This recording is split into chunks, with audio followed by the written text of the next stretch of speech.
के करीब जादू दुनिया, जादू जादू जादू दुनिया, जादू जादू।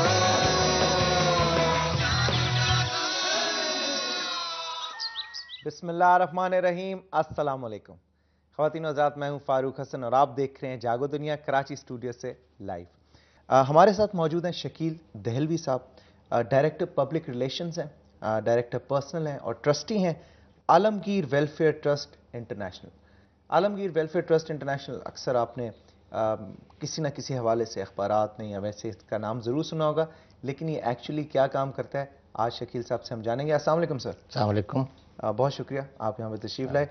शकील साहब, मैं जब इसका प्रोफाइल पढ़ा था आलमगीर वेलफेयर ट्रस्ट का, तो एक बड़ी अच्छी बात मैंने पढ़ी उसमें।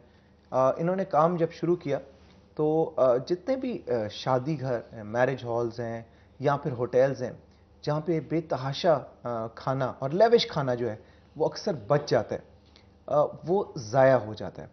और यकीनन ऑब्वियसली क्योंकि खाने की एक ज़िंदगी होती है, स्टेल हो जाता है, बासी हो जाता है, उसे फिर फेंकना पड़ता है। लेकिन इन लोगों ने वो खाना इकट्ठा करना शुरू किया और फिर उसको डिस्ट्रीब्यूट करना शुरू किया उन इलाकों में जहाँ पे लोगों को ये नहीं पता होता कि उन्हें आज शाम का खाना मिलेगा कि नहीं, दोपहर का खाना मिलेगा कि नहीं। और ये एक बड़ी अच्छी सोच थी और उस सोच के साथ ये शुरू हुआ और अब माशाल्लाह हेल्थ केयर में भी ये लोग काम कर रहे हैं। शकील साहब, सबसे पहले जानना चाहूँगा कि आलमगीर वेलफेयर ट्रस्ट इंटरनेशनल की जो बुनियाद डाली, किसने बुनियाद डाली और उसके पीछे क्या वजूहात थी? शुक्रिया फारूक साहब। बिस्मिल्लाहिर्रहमानिर्रहीम। आपके तवस्सुस से दुनिया न्यूज़ के नाजरीन को आलमगीर वेलफेयर ट्रस्ट की जानिब से और मेरी जानिब से अस्सलाम वालेकुम।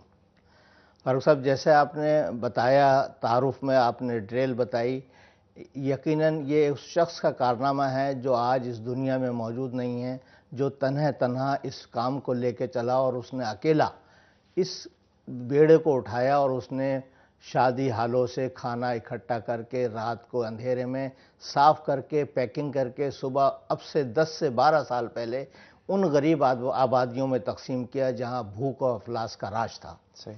यकीनन जब ये सारे काम शुरू किए उन साहब ने, तो उनके साथ लोग मिलते गए, ये कारवां बढ़ता रहा और आज इस पूरी चीज़ को तकरीबन अनऑफिशियली तो 20 साल हो गए हैं, वैसे ये 17-18 साल का ये नौजवान आपके सामने खड़ा हुआ है। 18 साल तकरीबन इसको वर्किंग में हो गए हैं आलमगीर वेलफेयर ट्रस्ट को, और ये सारा का सारा जो है ये एक टीम वर्क है, जो कि तकरीबन टीम वर्क जो है 8 से 9 अफराद जो हमारे बोर्ड ऑफ ट्रस्टी के अरकान हैं, जिसकी सरबराही जनाब हमारे चेयरमैन हैं चौधरी निसार साहब और जनाब जनरल सेक्रेटरी हैं शमीम चंदा साहब, और जिस इदारे के बानी जो इफ्तिताह करने वाले या इब्तिदा करने वाले की बात हो रही थी वो थे शहीद अनवर नसीम चांदना, जिन्होंने इस काम को तन्हा शुरू किया। अच्छा। और एक हादसे के अंदर, एक वाक़े के अंदर वो इस दुनिया में नहीं रहे, लेकिन उसके बाद जो उनके पास जो जिन लोगों को उन्होंने तैयार किया था उसमें मैं था और एक नौजवान मेरे साथ था, जनाब रेहान यासीन साहब। ये आप आज से 20 साल पहले की बात कर रहे हैं? जी, 15 साल 18 साल पहले की बात करूँ। हम दोनों ने मिलकर इस गाड़ी को चलाया और लोग मिलते रहे, और जो लोग हमारे साथ थे बड़े इंतहाई जिम्मेदारी के साथ हमारे साथ ताउन करते रहे, और आज तकरीबन 200 अफराद पर मुश्तमल हमारा स्टाफ है। 10 से 12 ट्रस्टीज हजरात हैं जो कि आलमगीर वेलफेयर ट्रस्ट के अंदर मुख्तलिफ जिम्मेदारियों को पूरा कर रहे हैं। ठीक। इसके साथ साथ एक और बात बता दूं, खाने से जो बात चली थी, खाना इकट्ठा करके जो बात चली थी, आज अल्हम्दुलिल्लाह खाना, उसके बाद सबसे बड़ी बात यह हो गई उसके अंदर कि तिब्बी शोबे के अंदर मैंने एम्बुलेंसेस भी देखी हैं। जी, एम्बुलेंस भी हैं हमारी, और हमारे साथ जो असल बात है, जो मेडिकल के शोबे में आलमगीर वेलफेयर ट्रस्ट एक बहुत बड़ी खदमात अंजाम दे रहा है, जो बहुत ही नेट एंड क्लीन। जब आप वेलफेयर का नाम सुनते हैं तो उसके पसे पर्दा जहन में आता है कि बड़ा ख़राब, टूटा हुआ, पुराना फर्नीचर होगा, ये होगा, लेकिन अल्हम्दुलिल्लाह आज आप हमारे आलमगीर वेलफेयर ट्रस्ट में आके देखें, हमारे यहाँ तकरीबन डेली 500 पेशेंट आ रहे होते हैं सुबह को। अच्छा। जिनका मुकम्मल तौर पर एग्जाम करके उनको मुख्तलिफ प्राइवेट हॉस्पिटल हमारे पास पैनल पर हैं, जहाँ भेज के उनका मुफ्त इलाज होता है। 100% मुफ्त इलाज हो रहा होता है। अच्छा, यानी आपके साथ आके डायग्नोसिस होता है वो तो मुफ्त होता है, जब प्राइवेट हॉस्पिटल में जाते हैं वो भी सब फ्री होता है। अच्छा, वो हम रेफर करते हैं, आलमगीर वेलफेयर ट्रस्ट रेफर करता है, वहाँ जाके उनका इलाज होता है। इलाज होने के बाद वो सेहतयाब होकर अपने घरों को चले जाते हैं और आलमगीर वेलफेयर ट्रस्ट उनकी बिलिंग को, जो हॉस्पिटल से बिलिंग आती उसे पे कर है, लेकिन ये सब कुछ कहाँ से आता है, हाँ। ये भी एक बहुत बड़ी बात मैं है यही जो पूछना आपको चाह रहा था बताना। कि इसकी फंडिंग कहाँ से आती जी है? बिल्कुल। हम इस शहर के अंदर, खुसूसन आपको पता होगा, कराची की जो लोग हैं, कराची के जो शहरी हैं, कराची के सनतकार और ताजिर हैं, वो हमसे बड़ी मोहब्बत करते हैं और हमें बड़ा फीड करते हैं। और वो अपने पूरे हम हर साल रमज़ानों में उनसे कहते हैं कि आप हमें अपनी ज़कात दीजिए, और वो ज़कात से हम ये पूरा साल अपने अखराजात चलाते हैं। अच्छा, इन सारे कामों को करने के लिए अब इस वक्त बहुत बड़ी ज़रूरत है कि तिब के शोबे में मज़ीद ताउन की ज़रूरत जी है। हाँ। बच्चियों की शादी का काम हम कर रहे होते हैं। अच्छा, हम आप क्या क्या काम करते हैं, जी, जरा लिस्ट मैं बताएंगे आपको मुझे? बता दूं, जो मेन काम तो तकरीबन मैं गिनती गिनाता वेलफेयर रहूंगा, के। वक्त खत्म हो जाएगा। ठीक। बड़े बड़े काम जो हैं हम हेल्थ में काम कर रहे हैं।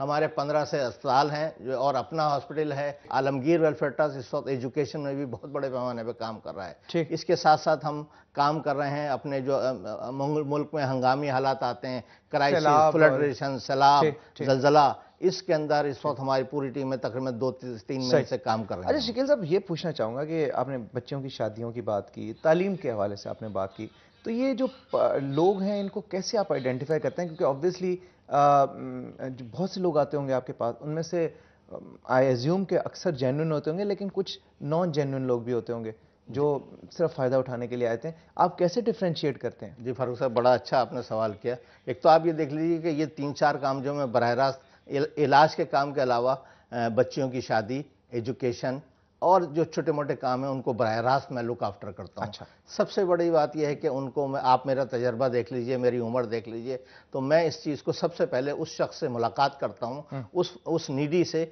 जिसकी बेटी की या जिसकी बच्ची की शादी होने वाली थी। एक वो मैं उसका विजिट करता हूँ या वो मेरे पास आते हैं। एक प्रोसेस होता है, दरख्वास्त वगैरह ली जाती है। दरख्वास्त के साथ साथ एक हम अगर बेहतर समझते हैं तो उसकी इंतहाई मुनासिब अंदाज से तहकीक करते हैं। अच्छा। तहकीक करने के बाद फिर जो डिज़र्विंग जिस टाइप का होता है, ये हम जो बेहतर समझते हैं उसके लिए, उसके मशवरे से उसको शादी का ज़रूरियात ज़िंदगी का सामान, फर्नीचर या खाना। शकील साहब, मुझे ये बताएं कि जितने लोग कंट्रीब्यूट करते हैं ऑब्वियसली आपके इस इदारे को, मुखैर हजरात, उनकी कोई ट्रैकिंग होती है? कोई आपने मैकेनिज्म ऐसा बनाया हुआ है, कोई ट्रांसपेरेंसी का, कि भाई पता चल सके कि ये फंड्स कहाँ पे इनका इस्तेमाल हो रहा है?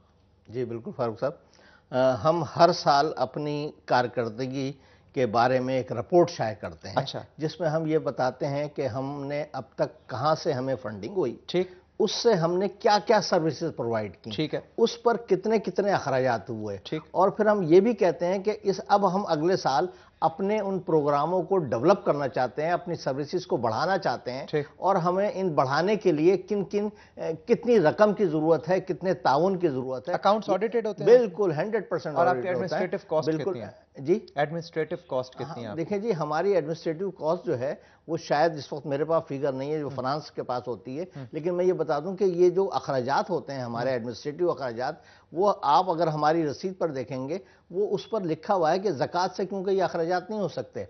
जो गाड़ियाँ चलती हैं, जो लोगों की तनख्वाहें होती हैं, जो फ्यूल खर्च हो रहा होता है, हमारे पास दो, आपने दरमियान में एक सवाल भी पूछा था कि अखराजात आप कैसे करते हैं, कैसे फंड्स कर लेते हैं। हमारे पास दो सोर्स ऑफ हैं। अच्छा। सोर्स जो हम सदका बकरा जो है, ये आपने देखा होगा हमारी गाड़ियों पर, वो हम सदके का बकरा देते हैं, उसमें से हमें कुछ थोड़ी सी रकम बच जाती है, ठीक है, और हम खाल बच जाती है। ऐसी ईद उल ज़ुहा पर हम लोगों से खाले इकट्ठी करते हैं, वो खाले फरोख्त करके वो हम उसमें कुछ कर लेते हैं। और कुछ ये वाइट जो मुनाफे वाली बात हो रही है, जो बात हो रही थी, उससे जो हमारे पैसे बचते हैं, हम और कुछ लोग इसमें शायद हमें थोड़ी बहुत कंट्रीब्यूट भी करते हैं, हम उससे अपने ओवरहेड चलाते हैं। अच्छा। मसलन तनख्वाहें, मसलन गाड़ियाँ, मसलन और इंतज़ामी अखराजात तो होते हैं, वो उस पर ज़कात के पैसों से कुछ नहीं होता। शकील साहब, बहुत बहुत शुक्रिया, आप आए, बहुत अच्छा लगा, और आई एम श्योर बहुत से काम आप अभी कर रहे हैं, और जितने भी मुखैर हजरात हैं वो भी दिल खोल के कंट्रीब्यूट कर रहे हैं। हमारी दुआएं आपके साथ हैं, तमाम पाकिस्तानी आपके साथ हैं, जब भी आपको ज़रूरत हो ज़रूर पुकारिए। बहुत शुक्रिया। आखिर में मैं एक मैसेज ज़रूर देना चाहूँगा आपके तवज्जुह से। अगर इस पाकिस्तान के तमाम शहरी अपनी ज़कात आलमगीर वेलफेयर ट्रस्ट को या अपने ऐसे NGOs को देते रहें, और कराची में हमें बहुत सख्त ज़रूरत है, अगर वो हमें अपनी ज़कात ही दे दें तो हम ये मज़ीद अपने कामों को 100% बढ़ा दें। सही, बहुत बहुत शुक्रिया शकील साहब। ख़वातीन हज़रात, एक छोटी सी ब्रेक लेंगे, लेकिन ब्रेक के बाद थोड़ी सी मौसीकी होगी, थोड़ा सा सुरीलापन होगा, आपकी मुलाकात कराएंगे बहुत ही इंटरेस्टिंग गेस्ट से। तो यंग हैं, टैलेंटेड हैं और आईसीयू बैंड इनका नाम है। आईसीयू वैसे तो इंटेंसिव केयर यूनिट को कहते हैं, लेकिन ये आईसीयू भी हो सकता है, आईसीयू। तो एक छोटी सी ब्रेक के बाद मिलते हैं। स्टे ट्यून्ड टू जागो दुनिया।